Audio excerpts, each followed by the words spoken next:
नमस्ते भारत, बाम्बू ग्रोवर में आपका स्वागत है। आज एक फार्म पे चलते हैं। यहाँ पे सीड बेस्ड टुल्डा वैरायटी लगा हुआ है और मिलते हैं यहाँ पर जो फार्मिंग करते हैं उनसे। यहाँ पर जो है फार्मर गुजराती है, तो बेसिकली बात गुजराती में होगी, मैं ट्रांसलेट कर दूंगा फिर से हिंदी में। तो कई मित्र जो कहते हैं कि आप गुजराती का ट्रांसलेट करके दीजिए, वो भी आपका कंप्लीट हो जाए। नमस्ते, તમારું નામ અને આપણે કઈ જગ્યાએ છે અત્યારે? મારું નામ સંદીપભાઈ વેલજીભાઈ કકાણિયા, બરાબર સાવડી ગામ છે, બરાબર અને બંબુ વાવેલા છે 50 વીઘામાં. બરાબર અને મેન્ટેનન્સમાં તો આપણે પહેલાં દેતા હતા ઓર્ગેનિક બરાબર દૂધ, ગોળ, છાશ બરાબર અને છે. ગૌમૂત્ર, હા અને 2 વાર આ યુરિયા ચડાવેલું અને બરાબર. પોટાશ નહીં, જી બસ બીજું કાંઈ દીધેલું ને. અને પાણી દીધેલું 3-4 દી નવું વાલે બરાબર છે. ને બસ બીજું કાંઈ. રૂટિંગમાં જ્યારે પ્લાન્ટેશન કર્યું હા એ સમયે જે છે તમે હાજર હતા? હા હા મેં જ મારા હાથે જ બધું રોપાવેલું ને વાવેલું. જી, તો એમાં તમે શું નાખેલું? એમાં કંઈ નાખેલું? હા નાખેલું ને. આપણે જે ઓલી કેવું નામ એનું આવડે, લીંબોડીનો ખોળ, એરડાનો ખોળ કે એવું ના કંઈ? ના, લીંબોડીનું તેલ જ નાખેલું. લીંબોડીનું તેલ પાણીની નાખેલું. ફેરે બરાબર, બાકી કોઈ વસ્તુ નથી નાખેલું. ઓકે. અને કીચડ કરીને વાવેતર હા, કરેલું? કીચડ કરીને બરાબર છે. પાણીમાં કીચડ કરી અને હા. રોપો મેલ દેવાનો. બરાબર છે. અને આજ જે આપણે આમ જોઈએ તો એવરેજલી 8 થી 10 ફૂટની હાઈટ અથવા એનાથી પ્લસ હાઈટ છે. હા હા, તો એ કેટલા મહિનાનું જે છે આપણું આ વાવેતર બસ થયું? 11 મહિના થયા. હા, લગભગ આપણે મારી જાણ ખાતર ડ્રીપ ઇરિગેશન ચાલતું હતું ત્યારે જાન્યુઆરી 23ની આજુબાજુમાં અમે લોકો આવ્યા હતા. હા. એટલે ગણતરી કરીએ તો 14 મહિના જેવું કદાચ કહી શકાય. હા. બેઝિકલી હા હા 14 મહિના જેવું આ કદાચ વાવેતર હા. હશે. અને આપ જોઈ શકો છો આ હાઈટ છે. સંદીપભાઈની હાઈટ કરતાં પણ 2 ગણી હાઈટમાં આજે આ પ્લાન્ટ ઊભા છે. અત્યારે ઉનાળાની સિઝન છે અને તકરીબન કહી શકાય 3 દિવસે એકવાર રોપાને પાણી મળે છે અને ઇલેક્ટ્રિસિટી પ્રમાણે 7 થી 8 કલાક સુધી પાણી જે છે ડ્રીપમાં આપે છે.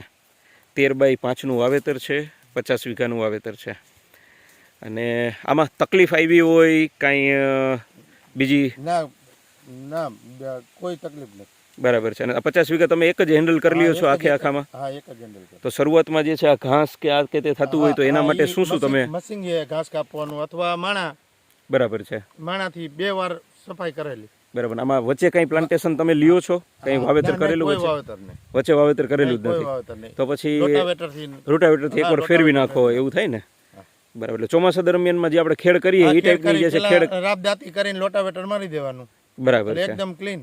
સમજાઈ ગયું. અને જ્યાં આપણો જે છે રોપા વાવેલા છે એ ચાહની અંદરમાં જે છે કાં નિંદામણ કરાવી લેવાનું, કાં મશીનથી કટિંગ કરાવી કટિંગ લેવાનું. મશીનથી કટિંગ ને અથવા નિંદામણ. બરાબર છે. અને જે ડ્રીપ તમે જે આ પાથરેલી છે હા, એ શરૂઆતથી જ આટલી હતી કે ડ્રીપને જે છે? મેલેલી. નહીં, 2 તો બરાબર છે, પણ આટલી દૂર દૂર રાખેલી નહીં હતી? નહીં, બાજુમાં હતી. અત્યારે બહુ થિકનેસ વધી ગઈ એટલે સેજ બહાર કાઢી. समझाई गयो. बराबर है. मैं संदीप भाई ने जो बोला है उसको एक बार रिपीट कर देता हूँ आपको. तो प्लांटेशन के टाइम पे इन्होंने लिम्बोडी का खोड़ जो है, लिम्बोडी का ऑयल जो है वो डाला हुआ था. हो सकता है इनके फार्म पे जो सोइल कंटेंट है उसके अंदर में दीमक जो है उसका प्रभाव हो सकता है, तो उसके लिए उन्होंने वो डाला हो. और जो वावेतर किया है वो 14 महीने का है. 13x5 के अंदर में वावेतर है. और हाइट अभी कह सकते हैं 10 से लेकर 12 फीट की एज पे आ गया है. 14 महीने का है. और ड्रिप इरिगेशन जो लगाई हुई है वो ड्रिप इरिगेशन पहले नज़दीक थी. अब जैसे जैसे प्लांट बड़ा हो रहा है, उसका ग्रोथ हो रहा है, तो प्लांट के दोनों आउटर साइड के अंदर में पौना फुट, यानी कह सकते हैं 1-1 फीट से ऊपर या 1-1 फीट से नीचे आप आउटर डायमीटर में पानी को रख सकते हैं, ड्रिप को रख सकते हैं. जिस तरीके से पानी जितनी दूर आएगा उसके रूट जो है वो काम करने के लिए बाहर निकलेंगे और आगे चलेंगे. जो मेन रूट रहेंगे, जो खुराक लेने के लिए तैयार होंगे, वो रूट.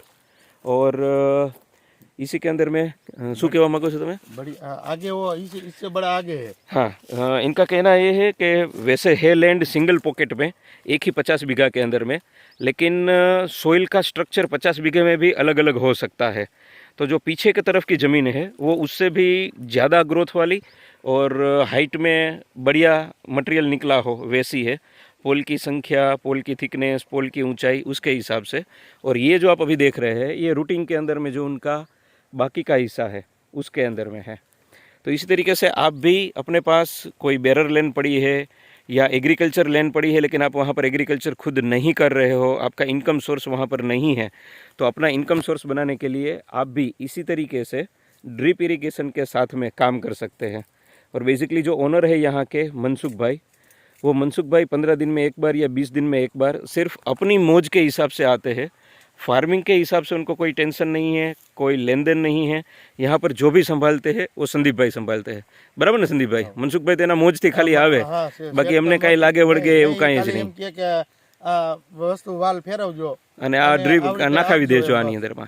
યસ, આપે ઈ बराबर है। બધું हाँ, जब भी कुछ डालना है, कुछ चीज़ को इनोवेट करना है, नया न्यूट्रिशन डालना है या कुछ भी चेंज करना है, तब वो यहाँ पर हाजिर होते हैं और वो संदीप भाई से वो चीज़ करवा लेते हैं। तो आप भी यही काम करवा सकते हैं अपने एंड पे। Thank you very much.